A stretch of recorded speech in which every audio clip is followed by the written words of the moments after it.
तो हम लोग आज परम सौभाग्य है कि हमारे बीच में इस कार्तिक महीने में हम भगवान के गोद से शुद्ध भक्त हम कह सकते हैं हमारे बीच में है, तो परम सौभाग्य है हमारे बीच में हिज ग्रेस बामन प्रभु जी है। वेरी तो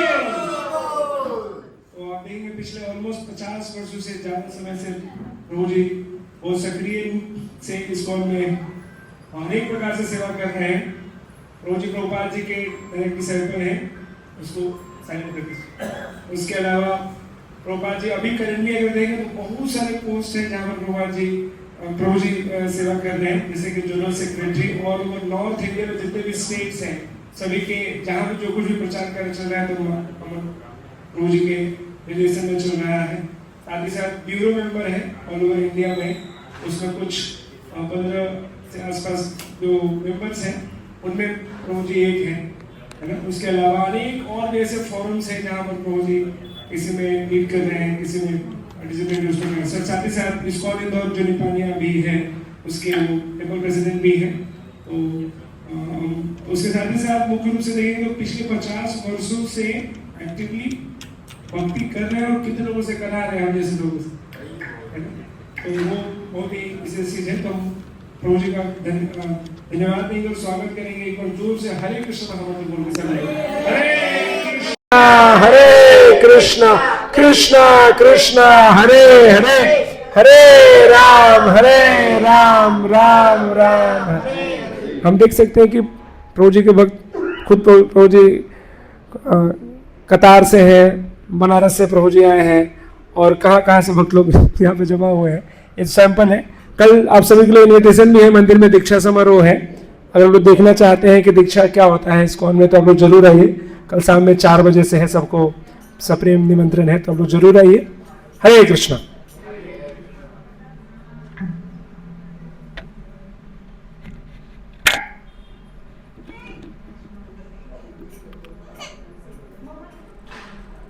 हरे कृष्णा। ओम अज्ञानतिमिरन्धस्य ज्ञानाञ्जनशलाकया चक्षुरुन्मीलितं येन तस्मै श्रीगुरुवे नमः।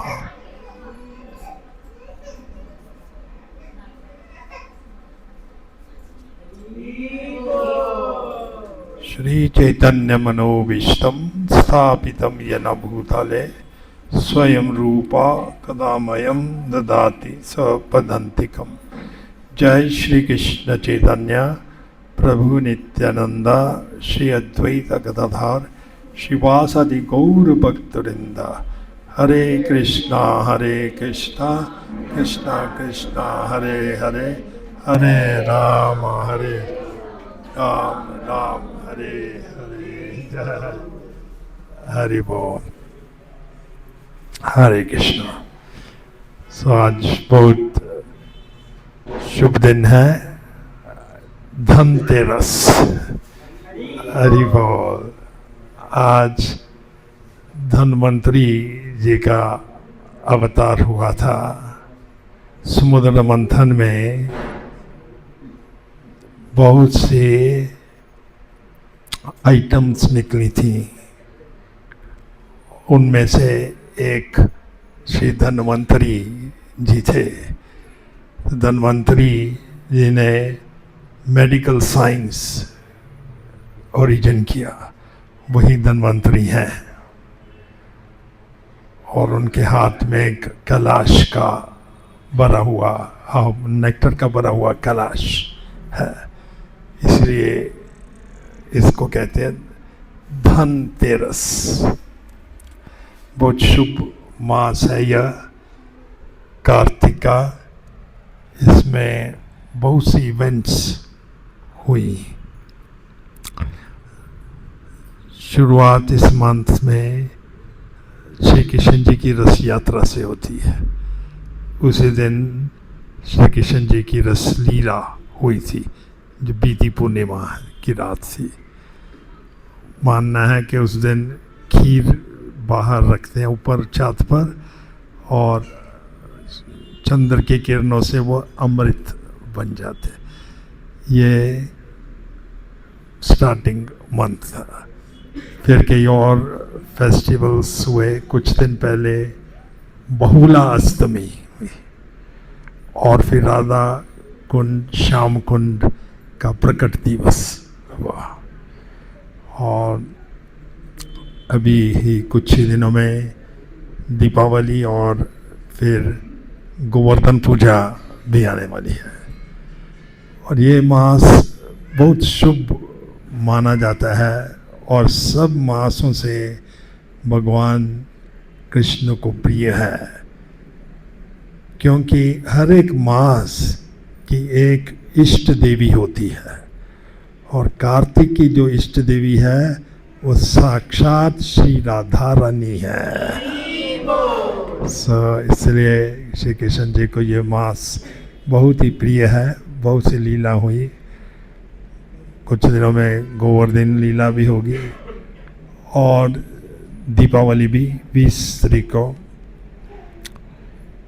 हम गौड़िया वैष्णव जो हैं और ख़ासकर जो ब्रजवासी हैं, अन्य वैष्णव अन्य समाज के लोग, हिंदू क्या है कहो, दीपावली श्री रामचंद्र जी का अयोध्या में वापस आगमन मना। कृष्ण जी की दामोदर लीला उस दिन हुई थी, दीपावली के दिन। इसलिए दीपावली को ब्रजवासी बहुत महत्व देते हैं। कृष्ण जी के दामोदर लीला, अद्भुत लीला, दिव्य लीला जो दामोदर की है, जो बचपन के कृष्ण जी के पास टाइम्स बाल लीलाएं हैं, वो साक्षात गोलोक में भी नहीं होते। गोलोक जो आध्यात्मिक स्काई में है, आध्यात्मिक जगत में है, वहाँ में और लीलाएं होती हैं, लेकिन ये जो बाल लीलाएं हैं, कृष्ण जी का माखन चुराना और यशोदा मैया का उनको बांधना, वो इस जगत पर, इस जगत में ही होती है। गोकुल, एक तो गोकुल है जो इस जगत का है और एक है गोलोक वृंदावन जो आध्यात्मिक संसार में, जगत में है। वहाँ में भी ये अद्भुत लीला नहीं होती, माखन चोरी की और यशोदा मैया का बांधने का। तो हमारा बहुत सौभाग्य है, ऐसी लीलाओं का स्मरण हम कर सकते हैं, श्रवण कर सकते हैं। और जिस स्थल पर ये लीला हुई वो आज भी हम देख सकते हैं। गोकुल में जो उत्कल जिसके साथ यशोदा मैया ने कृष्ण को बांधा था, आज भी वो उत्कल वहाँ में है, 5000 वर्ष पुराना। तो ये कथा प्रारंभ होती है दामोदर की। दीपावली के दिन यशोदा मैया प्रातःकाल उठी, जैसे हमेशा उठती थी, और तैयार होने के बाद अपने कार्यों में लग गई।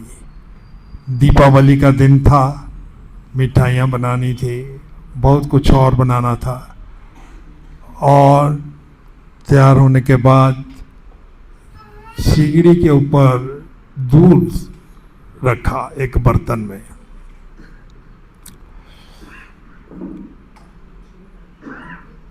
और दूसरी ओर मंथन कर रही थी, दही का मंथन कर रही थी, माखन बनाना था। तो उतने में कान्हा, नन्हा सा कान्हा पलंग पर थे। अपनी माता को पलंग में नहीं पाकर कैसे तैसे भी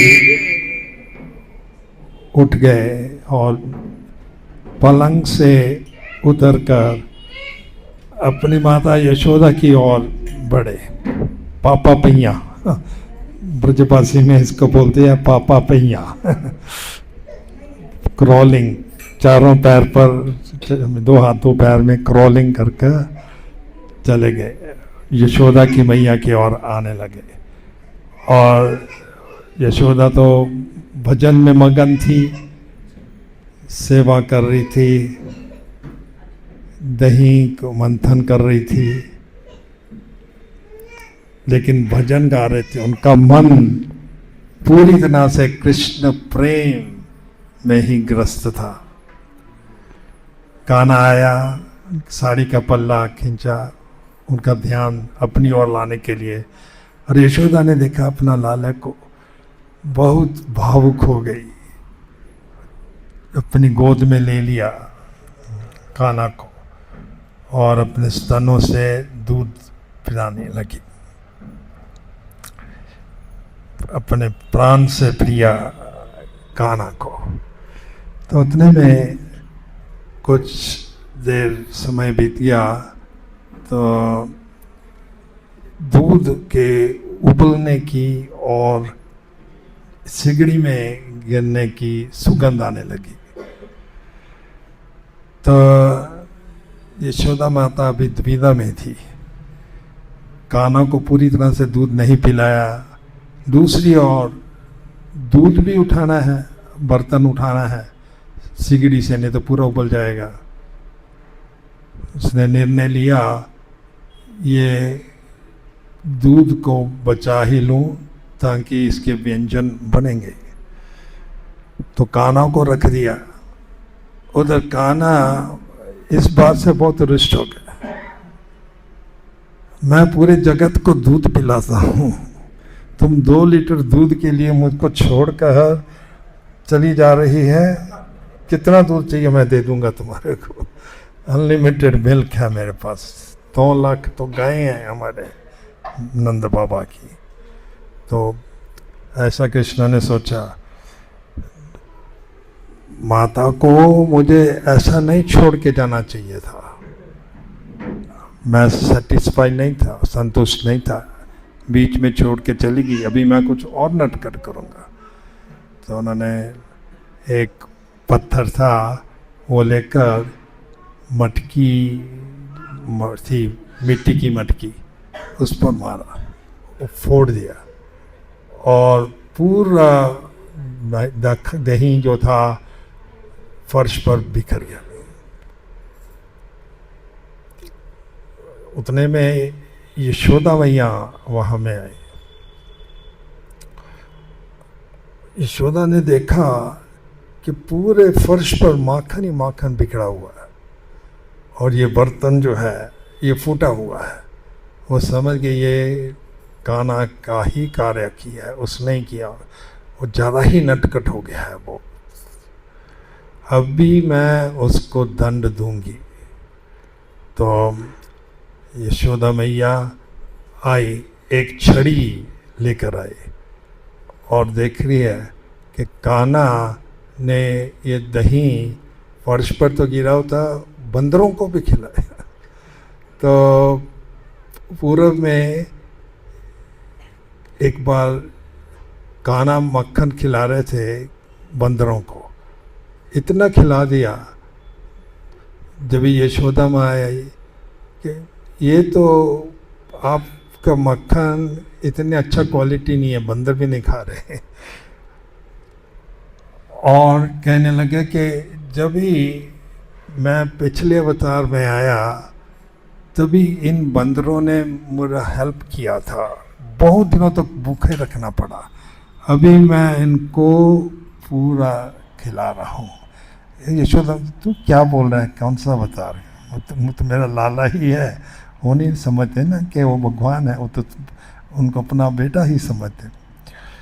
तो इस बार यशोदा कहने लगी अभी तू ज़्यादा ही नटखट हो गया, मैं आपको तुझको बांध दूंगी उत्कल के साथ। ये विधि थी, अगर कोई बहुत बालक नटखट हो जाए तो उसको उत्कल से या कोई ऐसी वस्तु से बांध देते थे। तो रस लेकर आई, छड़ी लेकर आई और कान्हा सोचने लगा माता तो अभी बहुत क्रोध में है, अभी कुछ मुझे छड़ी से पीट ना दे। आंखों में आंसू है कान्हा के, सातंक का नेत्रम। तो यशोदा ने बांधना शुरू किया कान्हा को। पर ये बहुत अद्भुत बात, आश्चर्य की बात यह थी कि वो बांध तो रही थी अपने ही रिबन से, केशों से रिबन निकाला, लेकिन 2 उंगलियां कम हमेशा रहती रस्सी में, नॉट गांठ बांध ही नहीं पा रही। तो अंदर जाके और रस्सियां लेकर आई, एक से एक जोड़ा, फिर भी कम आते। फिर जितनी भी रस्सियां थी वो लेकर आई, और उधर दूसरे जो गोकुल वासी थे वो इसका लुफ्त ले रहे थे।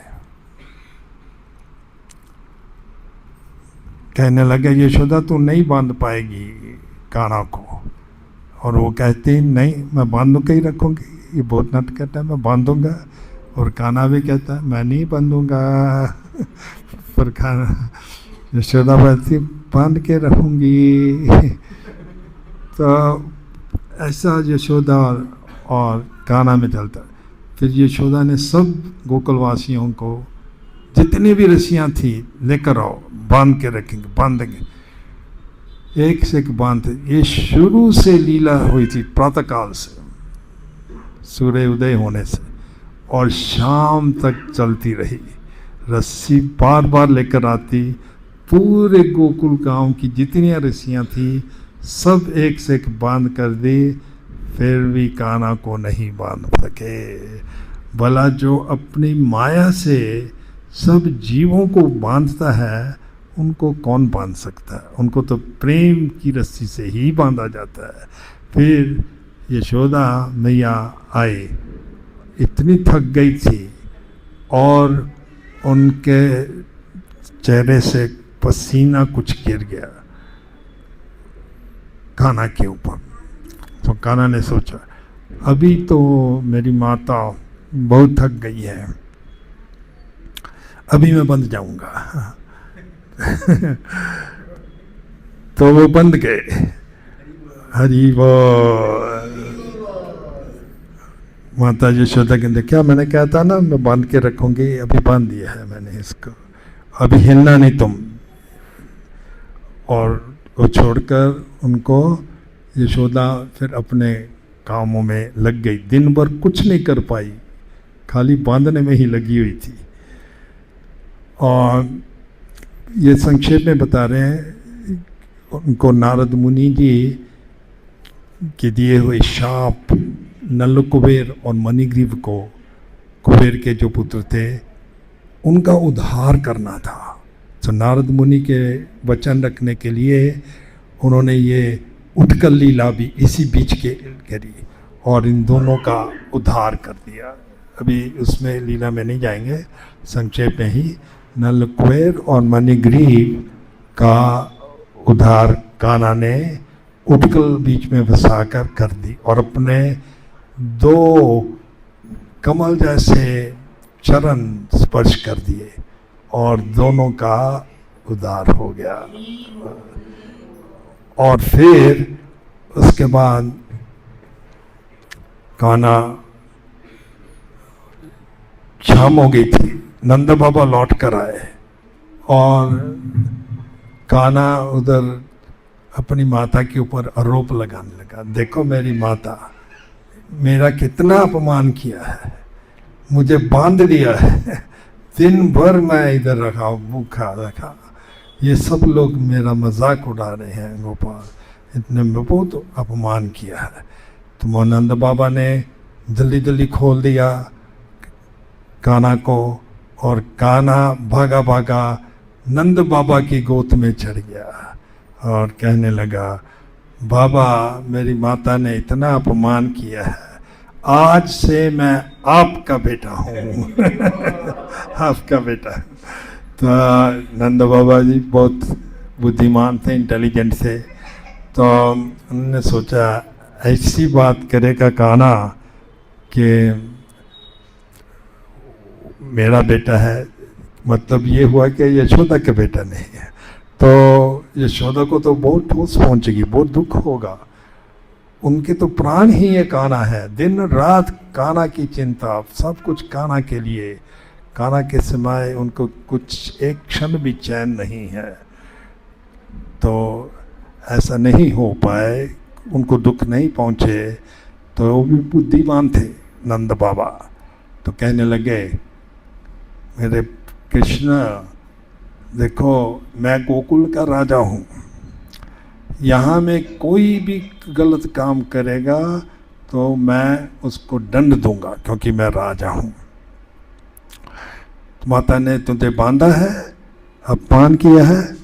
तो कान्हा कहने लगे, ऐसे सुनते हो मेरी माता को दंड मिलेगा? नहीं नहीं, गोद से निकल गए नंद बाबा के और भागे भागे यशोदा की गोद में चढ़ गए, और यशोदा ने उनको अपनी गोद में लिया और उनका उधर अपने दोनों भुजाओं से पकड़ लिया। और हमारे आचार्यगण बताते हैं, यहाँ दामोदर लीला संपन्न होती है। रस्सी से बांधना एक स्तर पर है, पर अपने हाथों से, भुजाओं से उसका उधर उसको चूमना, वो दामोदर लीला वहाँ संपन्न होती है। तो ये बहुत अद्भुत और दिव्य लीला है दामोदर की। इस मास में हमको जितना अधिक से अधिक भक्ति हो सके, नाम जप करो, अध्ययन करो, ज़्यादा डिवोशनल काम करो और दीपदान करो, है ना, क्योंकि दीपदान का भी बहुत बड़ा महत्व है। ये पुराणों में एक कथा आती है कि एक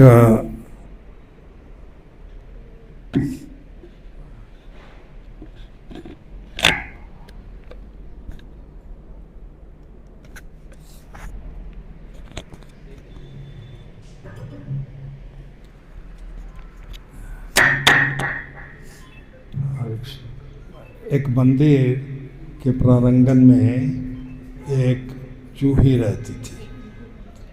और चूही जब भी रात को पुजारी आरती करता था, बत्ती जो थी थोड़ा सा घी रह जाता है उसमें, है ना, तो ये चूहे हर रोज आरती के बाद वो जहाँ वो जो था ना बत्ती घी थोड़ा सा वो चूसती थी। बहुत पौष्टिक था, प्रोटीन बहुत होता उसमें, घी में। तो ऐसा यही तकरीबन उसको खाने को मिलता और कुछ नहीं मिलता। तो एक दिन वैसे ही गई वो बत्ती पे जो बचा हुआ घी था वो चूसने के लिए, लेकिन वो बत्ती पूरी तरह से बुझी नहीं थी। वो बत्ती से जब भी हिलाया चूही ने तो आग पकड़ ली, और देखते ही देखते वो चूहे को पूरे शरीर में आग लग गई। वो तड़फ रही थी और तड़फ से वो उछल रही थी, और परेशान होकर वो दौड़ने लगी। दौड़ में एक परिक्रमा लगा लिया उसने भगवान का, और एक परिक्रमा लगाने के बाद फिर भगवान के सामने ही पूरी तरह से भस्म होके मर गई। भगवान इतने दयालु हैं। ये चूहे ने तो अंत में मेरी सेवा की है। भगवान कहते हैं भगवद गीता, अंत काले च मामेवा स्मरणम इव यह पायति समद भावम याति नास्ति अत्र असंशया। जो भी मेरा स्मरण करेगा मृत्यु के समय वो मुझको पाएगा। यह प्रायति समझ, इसका कोई डाउट नहीं है। उसकी इंटेंशन नहीं थी भगवान को स्मरण करने, लेकिन भगवान के सामने।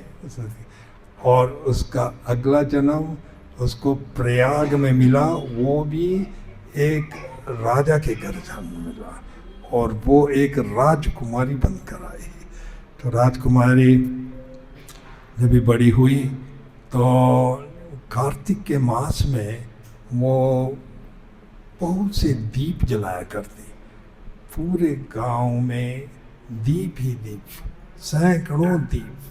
तो लोगों ने पूछा कुछ, ये आप क्यों करती हैं, ये कैसे आप करते? उसको अपने पिछले जन्म का स्मरण था और उसने ये पूरी कथा उनसे सुनाई। और देखो ये अनजाने में एक चूहे ने आरती करी, भगवान ने समझा ये आरती है, इतना फल मिला। इसको अज्ञात सुकृति कहते हैं, जो हमारे से अनजाने में भक्ति हो जाए उसका फल कितना होता है।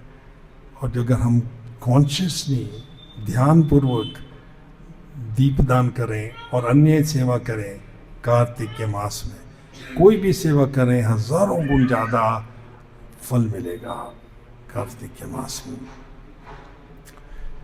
तो ये हम इसलिए दीपदान को और अन्य सेवा को बहुत महत्व देते हैं। कुछ परहेज करना पड़ता है, उड़द दाल नहीं लेनी, उसमें बहुत हाई प्रोटीन होती है।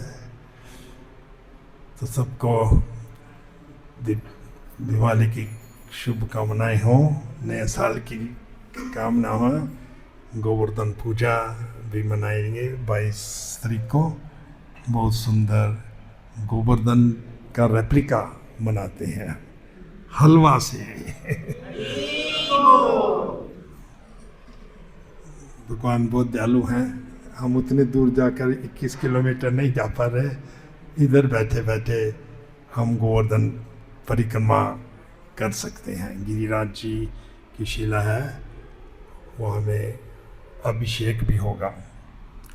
शिला प्रभुपाद जी की एक अंतिम इच्छा थी गोवर्धन परिक्रमा करने की, और उन्होंने आदेश भी दिया था कि मुझे गोवर्धन परिक्रमा। तो सब डिसाइपल्स ने उनको कहा प्रभुपाद नहीं हो पाएगी। उनके वैद्य से भी पूछा गया कि क्या प्रभुपाद की स्थिति है परिक्रमा करने की, वैद्य ने भी मना किया, नहीं इनकी स्थिति नहीं है। लेकिन प्रभुपाद जी की बहुत इच्छा थी, तो लोकनाथ स्वामी जी ने उस समय एक बैलगाड़ी भी तैयार कर दी थी ताकि बैलगाड़ी से परिक्रमा करें, पर उनका स्वास्थ्य ठीक नहीं हुआ तो फिर वो नहीं हो पाए। फिर एनीवे मैं उस समय था तभी प्रभुपाद जी नित्य लीला में प्रवेश हुए। फिर हम प्रभुपाद जी को विग्रह के रूप में गोवर्धन लेकर गए, गोवर्धन परिक्रमा का। अच्छा, यहाँ में भी गोवर्धन पूजा के दिन हम उनके विग्रह के रूप में परिक्रमा कराएंगे। गोवर्धन गिरिराज महाराज की जय, श्रील प्रभुपाद की जय। सभी हम दीपदान कर लें। थोड़ा लेटर क्या, मेरे को ना इधर थोड़ी नेक की प्रॉब्लम है।